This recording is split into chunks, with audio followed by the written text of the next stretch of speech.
Praise the lord. ప్రభు యేసు నామముకు మహిమ కలుగును గాక. ప్రార్థన చేసుకుందాం. సర్వోన్నతుడైన దేవానికి వందనాలు స్తోత్రాలు చెల్లిస్తున్నాం ప్రభా. ఇదిగో దేవా నా తండ్రి, ఈ దినాన ప్రభా నీ బిడ్డలముగా నీ మందగా మేము నీ సన్నిధిలో ఉన్నాం నాయన తండ్రి. యూట్యూబ్ ద్వారా ఫేస్బుక్ ద్వారా ప్రభా బిడ్డలు ఎవరెవరైతే ప్రభా నీ మాటలు వినుచున్నారో వారందరితోనూ నా తండ్రి దేవా నాతోనూ మాతోనూ మాట్లాడమని యేసు నామములో ప్రార్థిస్తున్నాము తండ్రి. ఆమేన్. Praise the lord. హల్లెలూయా. ప్రియ దేవుని సంగమా, మరి నిన్నటి దినాన మనము ప్రార్థన అనేటటువంటి అంశాన్ని మనము ధ్యానం చేస్తూ ఉన్నాం. అయితే నిన్నటి దినాన ప్రార్థన అనే అంశమును మనం ప్రారంభించుకున్నాం. ఇట్టి ప్రార్థన అనేటటువంటి అంశంలో ఇంకా కొంచెం లోతుగా మనం ధ్యానం చేద్దాం. Praise the lord. లూకా సువార్త 4వ అధ్యాయము 42-43 వచనాలు. 42 వచనాలు. లూకా సువార్త ఉదయమైనప్పుడు ఆయన బయలుదేరి అరణ్య ప్రదేశమునకు వెళ్ళెను. జనసమూహము ఆయనను వెదుకుచు ఆయన ఎద్దకు వచ్చి చాలు. లూకా సువార్త 11వ అధ్యాయం 1వ వచనం. ఆయన ఒక చోట ప్రార్థన చేయుచుండెను. ప్రార్థన చాలించిన తర్వాత ఆయన శిష్యులలో ఒకడు చాలు. మార్కు సువార్త 1వ అధ్యాయం 35వ వచనం. ఆయన పెందలకడ లేచి ఇంకా చాలా చీకటి ఉండగానే బయలుదేరి అరణ్య ప్రదేశానికి వెళ్ళి అక్కడ ప్రార్థన చేయుచుండెను. లూకా సువార్త 6వ అధ్యాయం 12వ వచనం.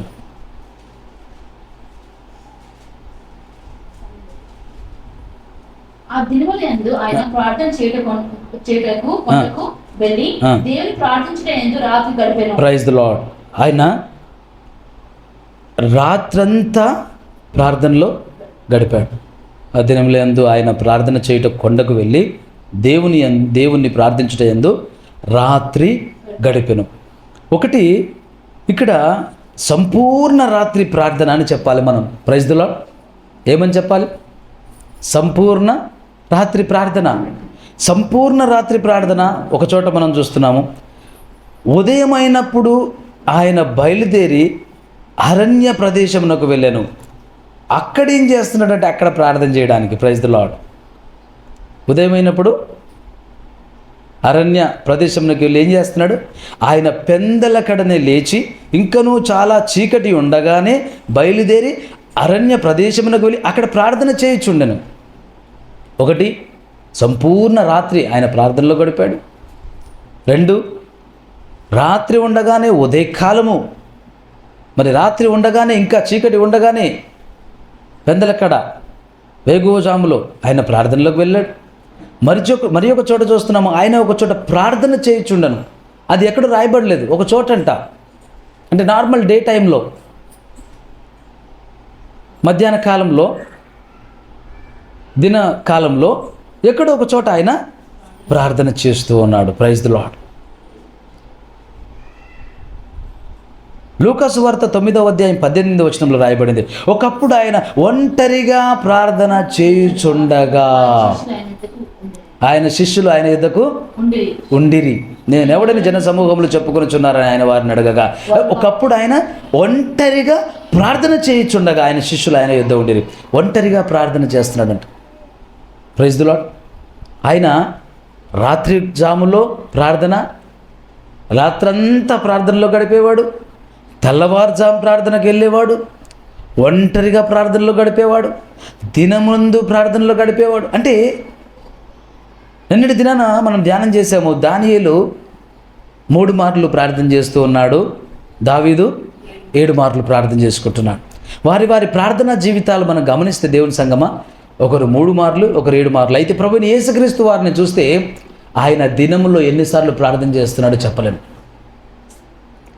రాత్రి ఎంతసేపు ప్రార్థన చేస్తున్నాడో చెప్పలేము. Praise the Lord. ఒక దైవజనుడి గురించి నేను ఒక సాక్ష్యం విన్నాను. ఆ దైవజనుడి గురించిన సాక్ష్యం ఏంటంటే, ఆయనతో పాటు కొందరు దైవజనులు ఒక చోట మీటింగ్ కోసం పిలువబడ్డారు. వారు కలిసి వెళ్ళి అక్కడ మీటింగ్ చేసుకొని రావాలి. ఈరోజు ఆ దైవజనుడి ప్రసంగం, రేపు మరొక దైవజనుడి ప్రసంగం. అయితే ఈ దైవజనుడట రాత్రి ప్రార్థనలో కూర్చున్నాడట. 10 గంటలప్పుడు భోజనాలు అయిపోయినాయి, రాత్రి వేళ ప్రార్థనలో కూర్చున్నాడు. రాత్రి వేళ ప్రార్థనలో కూర్చున్నాడు. ఈ మరి ఒక దైవజనుడు, మరి ఒక సేవకుడు ఆయన చూశాడు. ఓకే, రేపు ఈయన ప్రసంగం ఉంది కదా, అందుకు ప్రార్థన చేసుకుంటున్నట్టున్నాడు, సిద్ధపడుతున్నట్టున్నాడు అని అనుకున్నాడు. దేవుడికి స్తోత్రం. 12 గంటప్పుడు లేచాడంట. చూస్తే ఆయన ప్రార్థనలో కూర్చొని ఉన్నాడంట. దేవుడికి స్తోత్రం.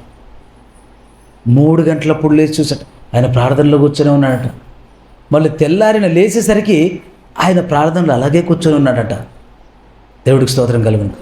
అరే, ఇంత ప్రార్థన, ఇంత సిద్ధపడుతున్నాడా అంటే ఇవాళ వాక్యం ఉంది కదా అయింది, రాత్రంతా ప్రార్థనలో గడిపాడు, ఇంత సిద్ధపడ్డా ఓ అనుకున్నాడట. దేవుడికి స్తోత్రం కలుగును కాక. ఆ దినం ఆయన వాక్య పరిచర్య అయిపోయింది. రాత్రి అయింది. రేపు వాక్య పరిచర్య ఎవరిది? మరి ఒక సేవకుడిది. అయితే ఈయన కూడా కాసేపు ప్రార్థన చేసుకున్నాడు, పడుకున్నాడు. ఆయన మరలా ప్రార్థనలో కూర్చున్నాడట. దేవుడికి స్తోత్రం కలుగును గాక. మరలా ప్రార్థనలో కూర్చున్నాడంటే కాసేపు కూర్చొని పడుకుంటాడులే అనుకున్నాడు. మళ్ళీ మధ్యరాత్రి వేళ లేచి చూస్తే మరలా ప్రార్థనలోనే ఉన్నాడినా. తెల్లవారుజాము ఇప్పుడు లేచి చూస్తే ప్రార్థనలో ఉన్నాడు. తెల్లారి లేచేసరికి ప్రార్థనలోనే ఉన్నాడు. అప్పుడు వెళ్ళి అడిగాడు, అయ్యా నిన్న ప్రసంగం నీది కాబట్టి నువ్వు ప్రార్థనలో కూర్చున్నావు, ఓకే, ఐ అగ్రీ, నేను ఒప్పుకుంటాను. ఇవాళ ప్రసంగం నాది, మీరెందుకు ప్రార్థనలో కూర్చున్నారు రాత్రంతా అంటే, నేను ప్రసంగం కోసం ప్రార్థనలో కూర్చోలేదు, నేను నా ప్రభువుతో సమయం వెచ్చిస్తున్నాను, నా ప్రభువుతో మాట్లాడుకుంటున్నాను. ప్రైజ్ ది లార్డ్, హల్లెలూయా. నేను నా ప్రభువుతో మాట్లాడుకుంటున్నాను, నేను నా ప్రభువుతో సమయం గడుపుతున్నాను. దేవుని సంగమా, యేసుక్రీస్తు ప్రభువారు ఆయన తండ్రితో సమయం గడిపేవాడు, తండ్రితో సంభాషించేవాడు, తండ్రితో ముచ్చటించుకునేవాడు. అయితే ఈ దినాన మనము పరిపూర్ణంగా ఏం చూస్తున్నామంటే, రాత్రంతా ప్రార్థన, పగలంతా పరిచర్య. హల్లెలూయా. నిన్నటి దినాన ప్రార్థన మాత్రమే చూసాము. ఈ దినాన మనం ఏం చూస్తున్నామంటే, రాత్రంతయు ప్రార్థన, పగులంతా పరిచర్య. ప్రార్థన ఓకే, అందరూ చేస్తారు. ప్లేట్ ఇవ్వగానే ప్రార్థన చేస్తారు, దేవా ఇది తింటే నాకు ఆరోగ్యం కావాలి, అనారోగ్యం రాకూడదని 3 పూటలు ప్రార్థన చేస్తారు. ప్రొద్దున లేవగానే కొందరు ప్రార్థన చేస్తారు, నన్ను కళ్ళు తెరిపజేసావు, నన్ను బతికించావు, రాత్రి నేను పోనందుకు నీకు వందనాలని చేస్తారు. రాత్రి పడుకుంటప్పుడు చేస్తారు, అయ్యా దినమంతా కాచి కాపాడవు నాయనా, మరి రాత్రి పడుకుంటున్నాను, రాత్రి కూడా కాపాడు, పొద్దున్న లేచి కృపి అయ్యా, రాత్రి ప్రార్థన చేస్తారు. వీళ్ళందరూ చేసేవి ప్రార్థనలే. వాళ్ళందరినీ తక్కువ చేయడానికి లేదు, వాళ్ళు కృతజ్ఞతలు చెల్లిస్తున్నారు, దేవుణ్ణి అడుగుతున్నారు. అయితే ప్రియ దేవుని సంగమా, యేసుక్రీస్తు ప్రభువారి ప్రార్థన అలాంటిది కాదు, ఇది ప్రత్యేకమైనది. ఆమేన్. అయితే నేను ఇప్పటివరకు చెప్పినటువంటి మరొక దైవజనుడి ప్రార్థన కూడా అలాంటిది కాదు, అది ప్రత్యేకమైనది. దేవుని సంగమా, మనకు ఏ ప్రార్థన ఈ అంత్య దినాలలో అవసరము అని అంటే, యేసు క్రీస్తు ప్రార్థన మనకి అంత్య దినాలలో అవసరము. ఆమేన్. యేసు క్రీస్తు ప్రభువారి ప్రార్థన మనకు ఈ అంత్య దినాలలో అవసరం. టిఫిన్ తినేటప్పుడు ప్రార్థన, మధ్యాహ్న భోజన ప్రార్థన, రాత్రి భోజన ప్రార్థన, ఈ ప్రార్థనలు ఆహారానికి కృతజ్ఞతలుగా ఉండవచ్చు. వాటిని నేను పెద్దగా ప్రార్థన అనుకోను. పెన్నిచ్చిన వాడికి కూడా మనం థ్యాంక్స్ చెప్తాం. ఎక్కడో మనం బ్యాంకులో వెళ్ళి డబ్బులు అందులో జమ చేయడానికి వెళ్ళినప్పుడు ఆ పేపర్ తీసుకొని రాయబోతూ పెన్ను లేదని సంకోచించి పక్కన ఉన్న సోదరుని దగ్గర, సోదర పెన్ను ఇవ్వరా అని తీసుకొని రాసుకొని ఆ పెన్ను ఇస్తూ థ్యాంక్ యూ అంటాం, కృతజ్ఞతలు తెలియజేస్తాం. మరి భోజనం ఇచ్చాడు, కృతజ్ఞతలు తెలియజేయకూడదా? అది ప్రార్థన, పెద్ద ప్రార్థన అని నాకు అనిపించదు. నువ్వు థ్యాంక్స్ చెప్తున్నావు, కృతజ్ఞతలు తెలియజేస్తున్నావు. ప్రార్థన అంటే నీవు నీ ప్రభువుతో మాట్లాడుకొనుట. Praise the lord. నువ్వు నీ ప్రభువు సంభాషించుట. అయితే దేవుని సంగమా, నీవు ప్రభువుతో మాట్లాడుకొనుట అంత మాత్రమే కాదు, కానీ ప్రభువు నీతో మాట్లాడుట. హల్లెలూయా. నీకు ప్రభువుకి, ప్రభువుకు నీకు జరిగే ఒక సంభాషణ, అది ప్రార్థన. హల్లెలూయా. యేసుక్రీస్తు ప్రభువారి అనుభవం ఇలాంటిది. ప్రవక్తలైనటువంటి ఏలియా, ఎలీషా, మోషే, ఇలాంటి యెహోషువ, ఇలాంటి దైవజనుల అనుభవాలివి. అపోస్తుల ప్రార్థనా జీవిత అనుభవాలివి. ప్రార్థన అంటే ఒక కృతజ్ఞతలు చెప్పడం మాత్రమే కాదు. ప్రార్థన అంటే మొరలు, మనవులు చెప్పడం మాత్రమే కాదు. ప్రార్థన అంటే అంతకు మించి. ప్రార్థన అంటే మనం ఆయనతో మాట్లాడుట. ప్రార్థన అంటే ఆయన మనతో మాట్లాడుట, ఇరువురు సంభాషించుకొనుట. Praise the Lord. ఇక్కడ మనం ప్రభువైన యేసుక్రీస్తు వారిని చూస్తాము. ఆ దినములందు ఆయన కొండ ఎక్కి రాత్రంతా ప్రార్థనలో గడిపాడు. రాత్రంతా ఆయన ప్రార్థనలో గడిపిన తర్వాత దేవుడి సంగమా అక్కడ ఏం జరుగుతుందంటే, ఉదయం లేవగానే శిష్యులని ఆయన ఎన్నుకుంటున్నాడు. అక్కడ అనేకులు ఉన్నారు. అనేకులను పిలిచి, ఆ అనేకులైనటువంటి వారందరూ శిష్యులే. అయితే ఆ శిష్యులందరిలో 12 మందిని ఆయన ప్రత్యేకపరిచి వారిని అపోస్తులు అని ఆయన వారికి పేరు పెట్టాడు. Praise the Lord. అయితే ఆయన రాత్రంతా ప్రార్థనలో గడిపాడు. దేవుని సంగమా, ఆయన రాత్రంతా ప్రార్థనలో గడిపాడు. లూకాసు వార్త 8వ అధ్యాయము 26వ వచనం నుంచి చదువునాను. లూకాసు వార్త 8వ అధ్యాయం 26వ వచనం నుంచి. గలిలయకు ఎదురుగా ఉండు గెరసేనీయుల దేశముకు వచ్చిరి. ఆయన ఒడ్డును దిగినప్పుడు ఊరి వాడకుడు ఆయన ఎదురుగా వచ్చెను. వాడు దయ్యములు పట్టిన వాడై బహుకాలం నుండి బట్టలు కట్టుకొనగా సమాధుల్లోనే గాని ఇంటిలో ఉండువాడు కాడు. చాలు. మార్కు సువార్త 5వ అధ్యాయం 1వ వచనం నుంచి. వారా సముద్రమునకు అద్దరినున్న గెరాసేనుల దేశముకు వచ్చిరి. ఆయన దోణ దిగగానే అపవిత్రాత్మకు పట్టిన వాడు కూడా సమాధిలో నుండి వచ్చి ఆయనకు ఎదురు పడెను. అసలు ఒక మాట ఇక్కడ ఒక చిన్న సందేహం కలగడం లేదా? దయ్యములు పట్టినవాడు యేసుక్రీస్తు ప్రభుకు ఎదురొస్తాడా, పారిపోతాడా? కదా. ఎక్కడైనా చూడండి, దురాత్మలు పట్టిన వాళ్ళని చర్చికి నడిపించాలంటే మనకి ఎంత కష్టం. 100 సార్లు చెప్తే కూడా రారు కదా. ఎన్నిసార్లు చెప్పినా రారు. ఎందుకంటే వారిలో ఉన్నటువంటి దుష్టాత్మ రానివ్వదు, విడుదల కలగనివ్వదు. అలాంటిది ఇక్కడేం జరుగుతుంది? వారా సముద్రమునకు అద్దరినున్న గెరాసేనుల దేశమునకు వచ్చిరి. ఆయన దోణి దిగగానే అపవిత్రాత్మ పట్టినవాడొకడు సమాధులలో నుండి వచ్చి ఆయనకెదురు పడెను. సమాధులలో నుండి వచ్చాడట ఆయనకెదురు పడడానికి. పడంటున్నాడు. ఏమంటున్నాడు? ఆయన దోణి దిగగానే అపవిత్రం పట్టిన వాడొకడు సమాధుల నుండి వచ్చి ఆయనకెదురు పడెను. వాడు సమాధుల్లో వాసము చేసేది వాడు.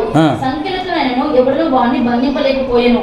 పలుమారు వాని కాళ్ళను చేతులకు సంఖ్యలు వేసి బంధించను. వాడు చేతి సంఖ్యలు తెంపి కాళ్ళ సంఖ్యలను తత్తును నిలుగా చేసిన కనుక ఎవడను వాడిని సాగుపరచలేకపోయాను. వాడు ఎల్లప్పుడు రాత్రింబగలు సమాధిలోని కొండల్లోను, ఎల్లప్పుడు రాత్రింబగలు సమాధిలో ఉండేవాడు. ఇళ్లలో ఉంచితే ఉండేవాడు కాదు. సంఖ్యలతో బంధించినా తెంపుకొని వెళ్ళేవాడు.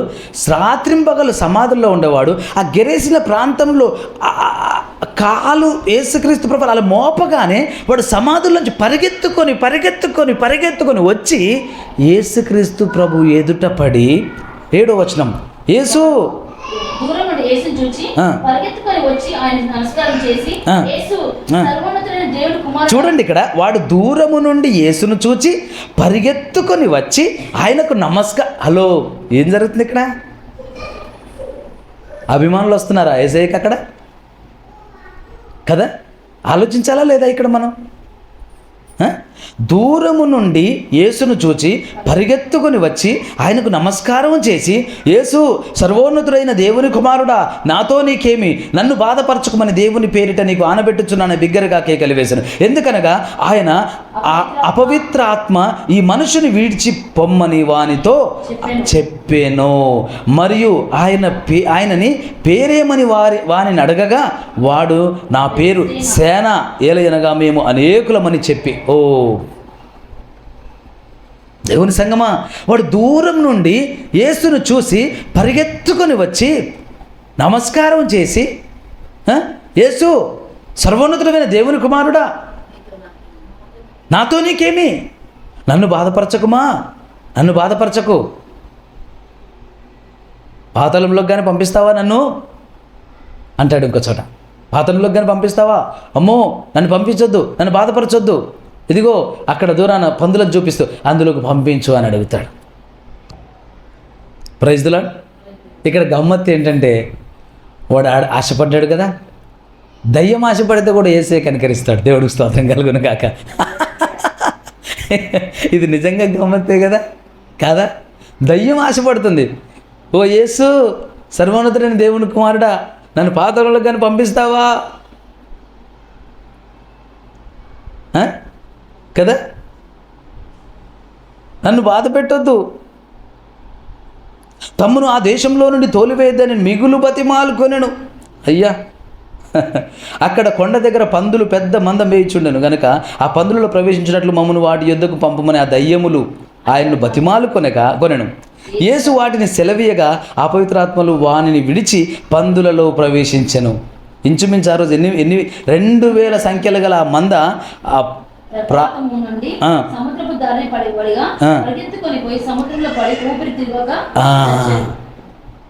ఈ దయ్యములు పట్టినోడు చావాల్సింది, ఆ పందులు చనిపోయాయి. ఆ పందులు సముద్రంలో పడి చనిపోయాయి.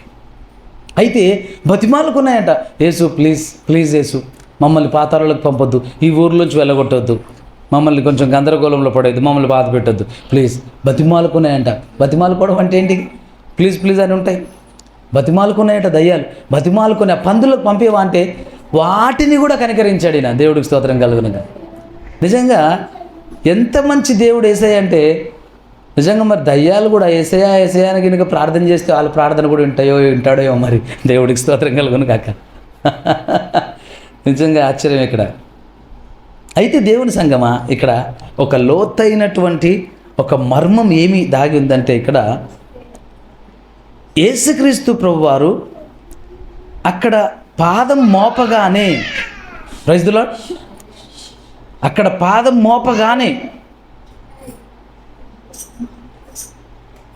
వాడు సమాధిలో నుండి పరిగెత్తుకొని వచ్చి దూరం నుండి యేసును చూసి పరిగెత్తుకొని వచ్చి సాగిలపడి నమస్కారం చేసి, సర్వోన్నతుడైన దేవుడి కుమారుడా నన్ను బాధ పెట్టక. అసలు ఎప్పుడు సంభాషణ జరిగింది?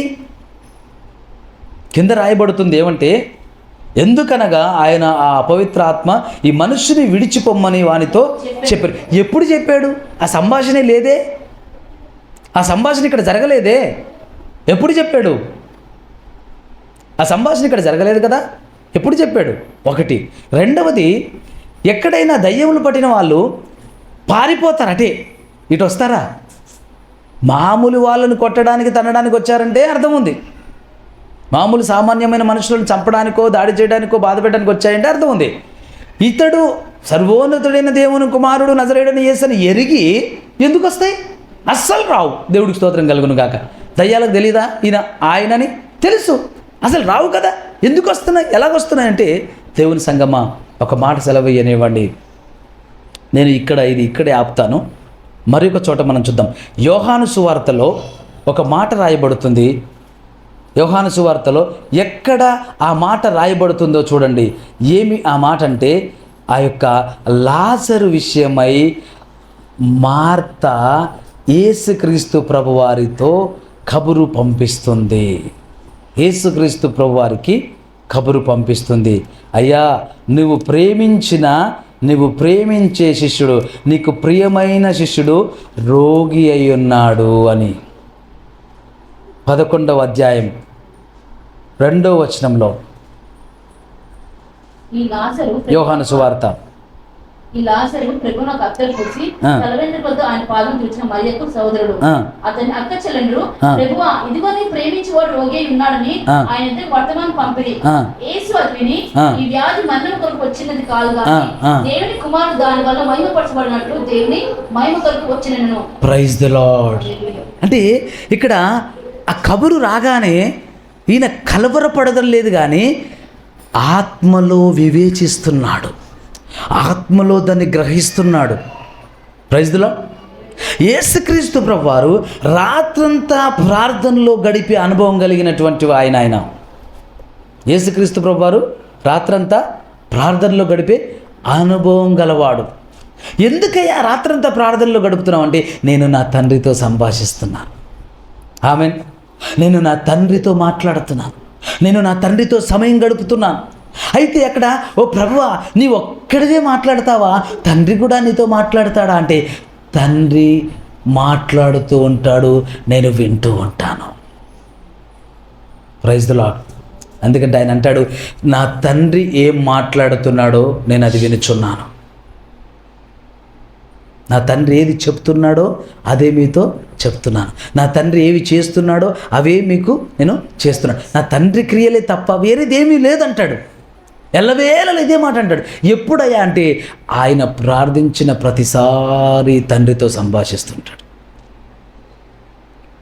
సమాధి దగ్గరికి వచ్చినప్పుడు ఆయన ఇలాగంటాడు. ఏమంటాడు? తండ్రి, నా మనవి నీవు ఎల్లప్పుడూ వినుచున్నావని నేను ఎరుగుదును, కానీ ఈ జనులు తెలుసుకొనున్నట్లు నేను ఇలాగ పలుకుచున్నాను. Praise the lord. నా మనవి నువ్వు వినుచున్నావని, ఎల్లప్పుడూ వినుచున్నావని నేను ఎరుగుదును. అయితే ఈయన ఎప్పుడు ప్రార్థన చేస్తున్నా ఆయన వింటున్నాడు, ఈయన ఎప్పుడు మోకరించిన ఆయన వింటున్నాడు. అయితే ఆయన అంటాడు,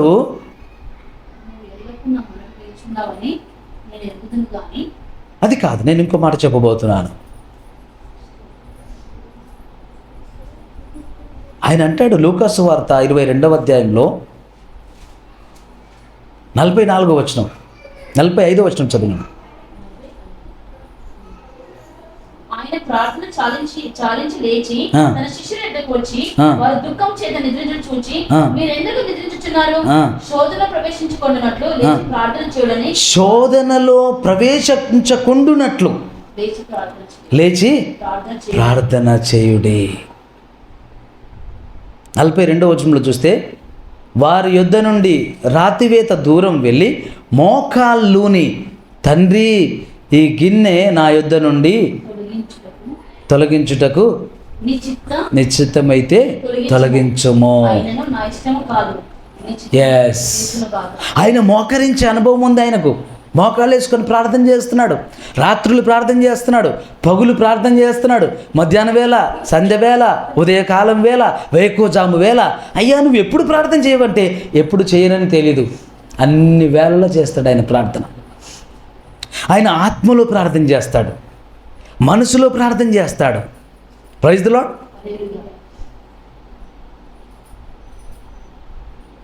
ఇక్కడ చూసినట్లయితే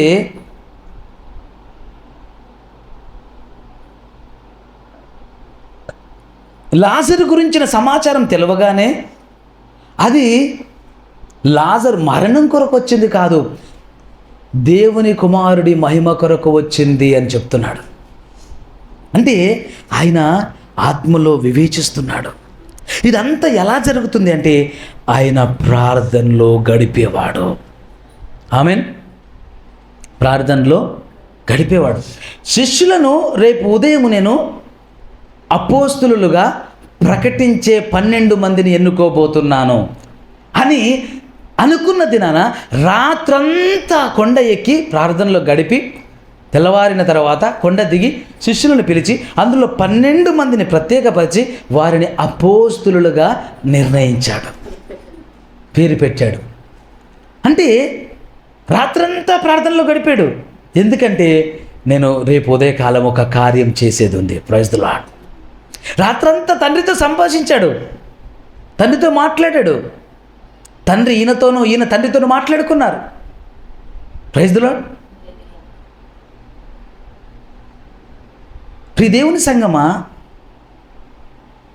ఒక సత్యాన్ని మనం గ్రహించాలి. ఆయన ప్రార్థించే ప్రతిసారి చాలా చాలా వివరణాత్మకంగా ఉంది. ప్రార్థన వివరణాత్మకంగా ఉంది.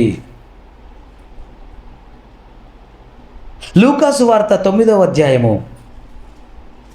28, 29 వచనాలు, 30 వచనాలు చూస్తే, ఈ మాట చెప్పినది మొదలుకొని ఆ. రుమారుమి 8 దినములైన తర్వాత ఆ. ఆయన పేతురును యోహాను యాకోబును వెంటబెట్టుకొని ఆ. ప్రార్థన చేయడానికి ఒక కొండ ఎక్కాను. ఆ. ఆయన ప్రార్థించుండగా ఆయన ముఖ రూపము మారెను. ఆ. ఆయన వస్త్రము తెల్లనివై దగదగ మెరిసెను. ఆ. మరియు 2 పురుషులు ఆయనతో మాట్లాడుచుండ్రి. ఆ. వారు మోషే ఏలియా అని వారు. ఆ. వారి మహిమతో అగబడి ఆ. ఆయన యెరూషలేములో నెరవేర్చబోవు ఆ. నిర్గమమును గూర్చి ఆ. మాట్లాడుచుండ్రి. Wow, praise the lord. ఏం జరుగుతుంది చూడండి. ఆయన ఏం చేస్తున్నాడంట, ఒక కొండ ఎక్కి ప్రార్థన చేస్తున్నాడు. ఆ ప్రార్థన చేస్తున్నప్పుడు ఆయన వస్త్రాలు మారిపోయినాయి, ముఖరూపం మారిపోయింది, దగదగ దగదగ దగ తెల్లగా మారిపోయాడు. Praise the Lord. ఆయన కొండ ఎక్కి ప్రార్థన చేస్తున్నాడు, ఆయన బట్టలు తెల్లగా మారిపోయినాయి, ఆయన ముఖరూపము మారిపోయింది. అంత మార్పు ఏం జరుగుతుంది అని అక్కడ గమనించి చూస్తే అక్కడ 2 పురుషులు కనపడుతున్నారు ఆయన పక్కన. ఒక ఆయన మోషేనట, ఒక ఆయన ఏలియానట. ఏం చేస్తున్నారు వాళ్ళంటే, యెరూషలేములో ఆయన నెరవేర్చబోవు నిర్గమమును గూర్చి సిలువ ఎలా వేయబడబోతున్నాడో, సిలువ మరణం ఎలా జరగబోతుందో, ఎలా ఆయన బంధింపబడబోతున్నాడో, ఎలా సిలువ వేయబడబోతున్నాడో, ఎలా మరణించబోతున్నాడో ఆ కార్యముల గురించి ఈ ఏలియా, మోషే, యేసుక్రీస్తు ప్రభు వారితో మాట్లాడుతున్నారు. అంటే యేసుక్రీస్తు ప్రభు వారు ప్రార్థన చేస్తున్న ప్రతిసారి ఒక కార్యం జరుగుతుంది. రాత్రి వేళ అంతా ఆయన ప్రార్థన చేస్తుంటే తండ్రి ఆయనతో మాట్లాడి ఉన్నాడు. ఎవరు ఆయన 12 మంది శిష్యులుగా ఉండబోతున్నారో తండ్రి కుమారులు మాట్లాడుకున్నారు, నిర్ణయించుకున్నారు. ఉదయం లేవగానే వావ్, ప్రైజ్ ది లార్డ్, శిష్యులందరినీ పిలిచాడు, 12 మందిని ప్రత్యేకపరిచాడు, వారికి అపోస్తులుడు అని నామం ధరింపజేశాడు. అయితే ఆయన ఒక కొండ ఎక్కి ప్రార్థన చేస్తున్నాడు. ఆయన వస్త్రాలు మారిపోయాయి, తెల్లగా మారిపోయాయి, ఆయన ముఖరూపం మారిపోయింది. ఆయన పక్కన 2 పురుషులు నిలబడ్డారు. ఆ పురుషులు ఎవరనగా మోషే, ఏలియానట. ఆయన ప్రార్థన సామాన్యమైన ప్రార్థన కాదు, ఆయన ప్రార్థన ప్రత్యేకమైన ప్రార్థన, ఆయన ప్రార్థన శక్తివంతమైన ప్రార్థన, ఆయన ప్రార్థన వివేచనతో కూడిన ప్రార్థన, ఆయన ప్రార్థన అభిషేకంతో కూడిన ప్రార్థన, ఆయన ప్రార్థన ఆయన తండ్రితో సంభాషణ జరిపిస్తున్న ప్రార్థన. తండ్రి ఆయనతోనూ, ఆయన తండ్రితోనూ సంభాషించడమే ఆయన ప్రార్థన. గెరేసిన ప్రాంతంలో ఆయన దోణి దిగి అట్లా అడుగు పెట్టగానే దయ్యములు పట్టినవాడు సమాధిలో నుంచి, అపవిత్రాత్మలు పట్టినవాడు సమాధిలో నుంచి పరిగెత్తుకొని వచ్చి, దూరం నుండి చూసి ఇంకా పరిగెత్తుకొని వచ్చి ఎదురుగా వచ్చి నమస్కారం చేసి, సర్వోన్నతుడైన దేవుని కుమారుడా, నాతో నీకేమి, నన్ను బాధపరచకమని ఎందుకంటున్నాడంటే, ఎప్పుడు పిలిచాడు ఆయన్ని అంటే, సంగమా నమ్మండి, ప్రభువు ఎలాంటి ప్రార్థన చేస్తాడంటే, జాగ్రత్తగా వినండి. రేపు నేనేం చేయబోతున్నాను ఈరోజు రాత్రి ప్రార్థనలో నేను కనిపెడుతున్నాను. Praise the lord. అందుకే సంఘానికి అలవాటు, సేవకులకు అలవాటు ఏమంటారంటే, అమ్మ మేము రేపు పలానా ఊరికి సువార్తకి వెళ్ళేది ఉంది, మీరు ప్రార్థనలో జ్ఞాపకం చేసుకోండి, ప్రార్థన చేయండి. చాలామంది ప్రార్థన చేస్తారు, ప్రైజ్ ది లార్డ్. కానీ ఈయన ప్రార్థన ఇంకొంచెం ప్రత్యేకం. ఆమేన్. ఇది నేను అనుభవంతో కూడా నేను కొన్నిసార్లు చెప్పగలను. ఈ ప్రార్థన ఎంత ప్రత్యేకం అంటే, ప్రభువా నేను గెరేసిన ప్రాంతంలోకి రేపు వెళ్తున్నాను తండ్రి, నేను రేపు గెరేసినుల ప్రాంతంలోకి వెళ్తున్నాను. ఆ ప్రాంతములో ఉన్న దయ్యముల సమూహమంతరినీ ఆజ్ఞాపిస్తున్నాను, వాటన్నిటినీ ఆజ్ఞాపిస్తున్నాను. రేపటి దినాన వాటి విషయంలో నేను మాట్లాడబోతున్నాను ఆ ప్రాంతం మీద. Praise the Lord. ఎట్లా వస్తాడండి దయ్యాలు పట్టినోడు యేసయ్య దగ్గరికి పరిగెత్తుకొని? అసలు రావద్దు కదా దగ్గరికి. 10 మంది పట్టుకొని వస్తే కూడా రావద్దు, సంఖ్యలతో బంధిస్తే తెంపేస్తున్నాడే. ఎంతమంది దయ్యాలు ఉన్నాయి ఆయనలో? ఎన్ని దయ్యాలు ఉన్నాయి? సేన, చాలా దయ్యాలు కదా, అనేక దయ్యాలు కదా. 2000 పందులు చనిపోయాయి. ఎన్ని దయ్యాలు ఉన్నాయో మరి? బహుశా 2000 దయ్యాలు ఉండొచ్చు, ఓ పందికో దయ్యం అంటే. అయి ఉండొచ్చు బహుశా. అన్ని దయ్యాలు ఒకటిలో ఉన్నాయే, అందుకే సంఖ్యలు, ఇనుప సంఖ్యలు తెంపేస్తాడంట వాడు. ఎంత బలం! అలాంటి వాడు వాడంతలా వాడే, ఒకడు చెప్తే వినేవాడు కాదు, 10 మంది పట్టుకుంటే ఆగేవాడు కాదు, సంఖ్యలు వేస్తే నిలుపుకునేవాడు కాదు, తెంపేసుకొని పరిగెత్తుకునేవాడు, సమాధులలోని రాత్రింబగలు సమాధులలో ఉండేవాడు. ఆ ప్రాంతంలో యేసుక్రీస్తు ప్రభువారు పాదం మోపగానే పరిగెత్తుకొని వచ్చి, ఓ సర్వోన్నతుడైన దేవుని కుమారుడా, నన్ను బాధపరచకు, నన్ను కానీ పాతంలో కానీ పంపిస్తావా, ఇప్పుడే నన్ను బాధపరచకు, దయచేసి ఆ పందుల్లోకి వెళ్ళేటట్టు ఆజ్ఞాపించవా, నన్ను మాత్రం నువ్వు ఇప్పుడే బాధ పెట్టకు. ఎప్పుడు చెప్పాడు నీకు? ఎప్పుడు బాధ పెట్టాడు నిన్ను? అసలు నిన్ను ఎవడు పిలిచాడు అంటే అది పిలిచిన ఆయనకు తెలుసు, పరిగెత్తుకొని వచ్చిన ఈ దయ్యాలకు తెలుసు. ప్రైజ్ ది లార్డ్, హల్లెలూయా. మనం చూస్తుంటాం కొందరు దైవజనులు స్టేజ్ మీద దయ్యాలను ఇట్లా పిలుస్తూ ఉంటారు, రావాలా దయ్యాలు రావాలా, దురాత్మలు రావాలా, దయ్యాలు రావాలా, దురాత్మలు రావాలని పిలుస్తుంటే ఆ వేల మంది గ్రౌండ్లోంచి చాలా దయ్యాలు వస్తుంటాయి. దేవుడికి స్తోత్రం కలుగును గాక. అట్లా దయ్యాలు వస్తుంటే కొంతమంది దుర్బోధకులు ఏమంటారంటే అదంతా కల్పితం, అదంతా వేషధారణ, అదంతా డ్రామా. యేసుక్రీస్తు ప్రభు పరిచర్యలో జరిగింది నేడు కొందరి దైవజనుల పరిచర్యలో జరుగుతుంది. ఎప్పుడైతే అధికారంతో కూడినటువంటి ఆ దైవజనుడు అధికారంతో కూడిన వాడై ఆజ్ఞాపించగానే ఆ దయ్యాలు గుంపులు ప్రజలు ఎక్కడెక్కడ ఎవరెవరిలో దాగున్న దయ్యాలు పరిగెత్తుకుని వచ్చి సాగిల పడతాయి ఆ దేవుని దాసులు ఎదుట. దేవుడికి స్తోత్రం కలుగును గాక. ఇదే జరుగుతుంది అనేక దేవుని దాసుల సభల్లో.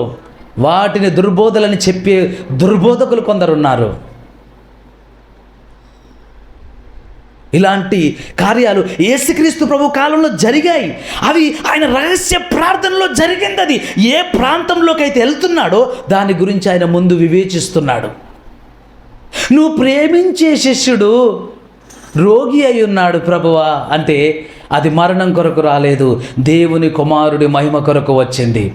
అది 4-5 రోజుల తర్వాత కదా ప్రభువా అంటే నేను ఇప్పుడు చూస్తున్నాను, నేను ఆల్రెడీ దానికి వివేచిస్తున్నాను, నేను గ్రహిస్తున్నాను. యేసుక్రీస్తు ప్రభు వారి పరిచర్య ఇది. యేసుక్రీస్తు ఆత్మ గలవారి పరిచర్య కూడా ఇదే.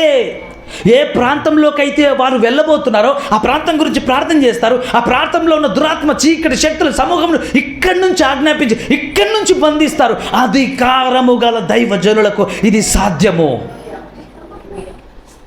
యేసుక్రీస్తు ప్రభు వారు సమాజ మందిరంలో బోధిస్తుంటే వారు ఆశ్చర్యపడతారు. ఎందుకు వారు ఆశ్చర్యం కలుగుతుందంటే ఆయన బోధ అధికారంతో ఉందంట. ఆమేన్. ఆయన బోధ ఎలా ఉందంట? అధికారంతో ఉంది. ఈనాడు ప్రియ దేవుని సంగమ, దేవుని ఆత్మ గల దైవజనులు అధికారంతో బోధిస్తారు.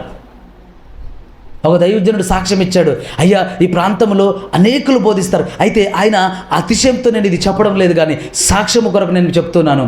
ఆయన అన్నాడు, ఆయనకి ఈ సందేశాలు ఏమీ తెలీదు. ఆయన అన్నాడు, మీ వాక్యం వింటుంటే నాకు ఒకటి అర్థమైంది, అందరూ వాక్యం బోధిస్తారు కానీ మీరెందుకు అధికారంతో బోధిస్తున్నట్టు అనిపిస్తుందయ్యా అన్నాడు. దేవుడికి స్తోత్రం కలుగునుగా. మీరు అధికారంతో బోధిస్తున్నారు. ఎస్, అది అధికారం ఇవ్వబడితే వచ్చేది. ఆమేన్. కావాలనుకుంటే కాదు, ఇచ్చితే పొందితే వచ్చేది. హల్లెలూయా. మీరు నాటుటకును పెళ్ళగించుటకును దీవించుటకును శపించుటకును. Praise the lord. మీరు భూమిలోకంలో బంధిస్తే అది పరలోకంలో బంధించబడుతుంది. అది దేవుడిచ్చిన అధికారం, దేవుడిచ్చిన పిలుపది. అందుకే అధికారంతో ఆ పిలుపుతో ఎటువంటి దురాత్మ చీకటి శక్తులనైనా మాట్లాడి బంధించి వెళ్ళగొట్టే అధికారమైన దాసులకు ఇచ్చాడు. ఆ పరిచర్య ఆయన ముందుగా జరిగించాడు. వాడు అలా పరిగెత్తుకొని వచ్చాడంటే అక్కడ ఏ సంభాషణ జరగలేదు, ఏ మొబైల్ ఫోన్స్ లేవు. మొబైల్ ఫోన్స్ ఉన్నాయా?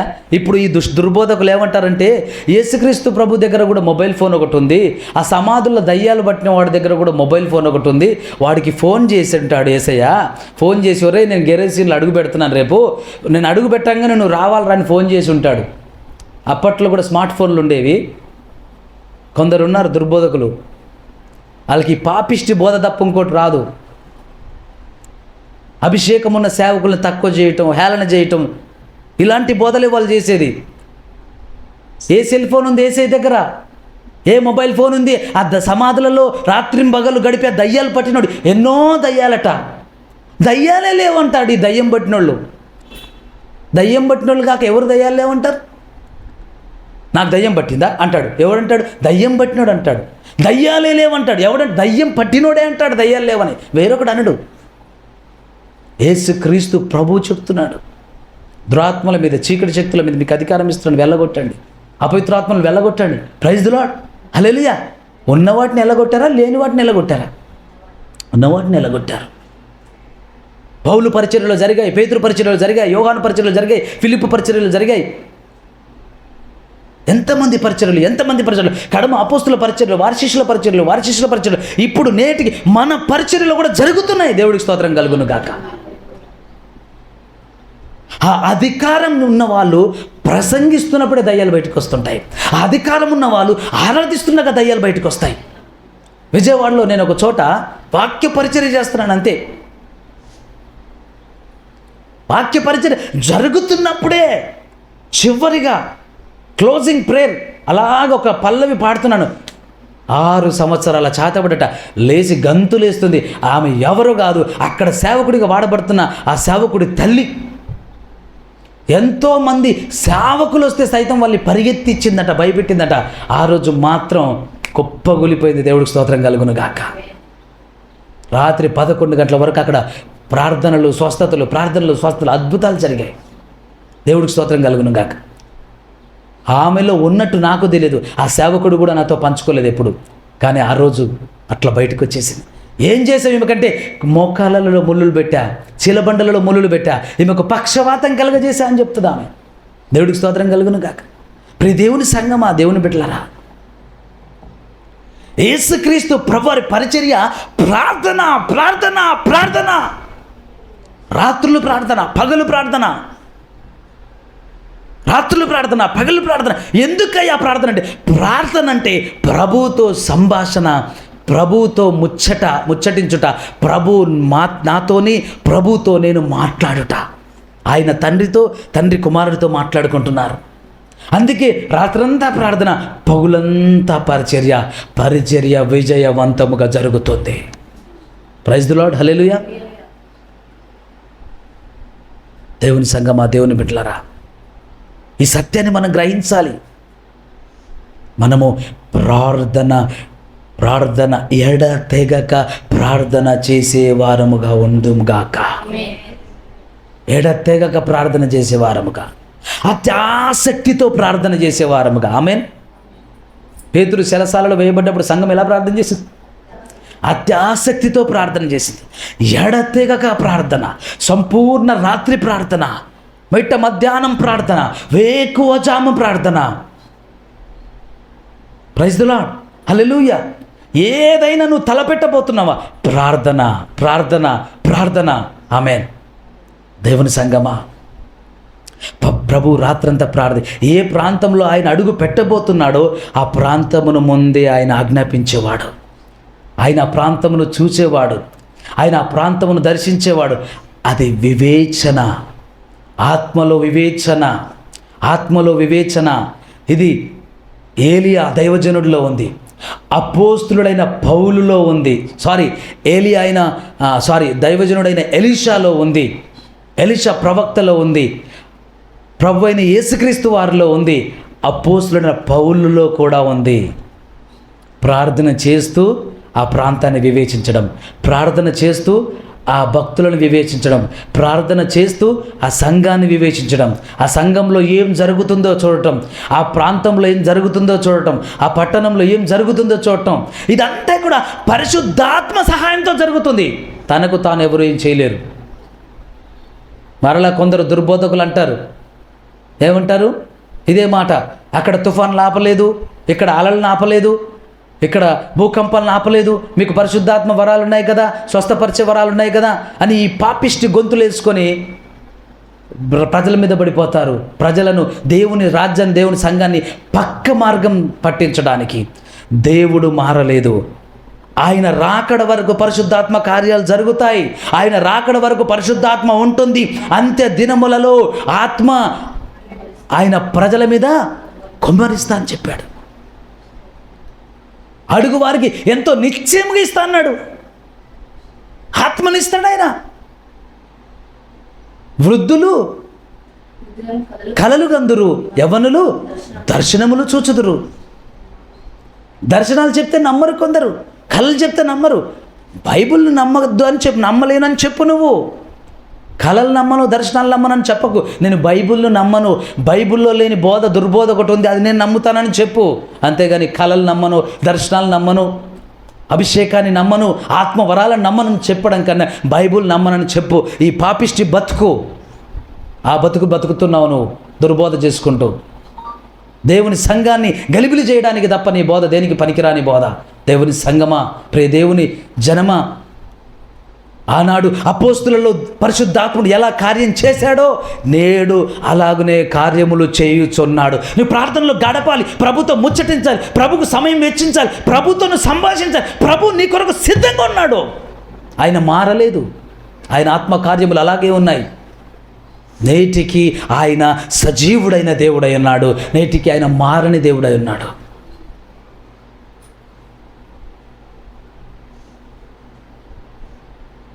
ప్రార్థన చేసుకుందాం. సర్వోన్నతుడైన దేవానికి వందనాలు స్తోత్రాలు చెల్లిస్తున్నాను ప్రభా. ఇదిగో నాయన, బిడ్డలు ఎంతమంది అయితే నాయన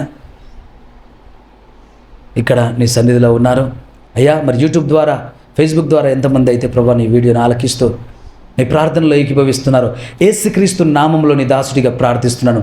నిశ్చయముగా బిడ్డలు ఎడతెగక ప్రార్థించేవారిగా, అత్యాసక్తితో ప్రార్థించేవారిగా, రాత్రింబగళ్ళు ప్రార్థన జీవితం కలిగిన వారిగా ఉందురుగాక. అతి కృప, అతి ధన్యత, అతి భాగ్యము నాకు, మాకు అందరికీ దయచేయమని ప్రార్థిస్తున్నాను. ప్రార్థన ఆత్మ కుమ్మరించమని ప్రార్థిస్తున్నాను. ఎస్ లార్డ్, యేసుక్రీస్తు నామములో ఈ ప్రార్థన అడిగి వేడుకొనిచున్నాము తండ్రి. ఆమేన్, ఆమేన్, ఆమేన్. God bless you, god bless you.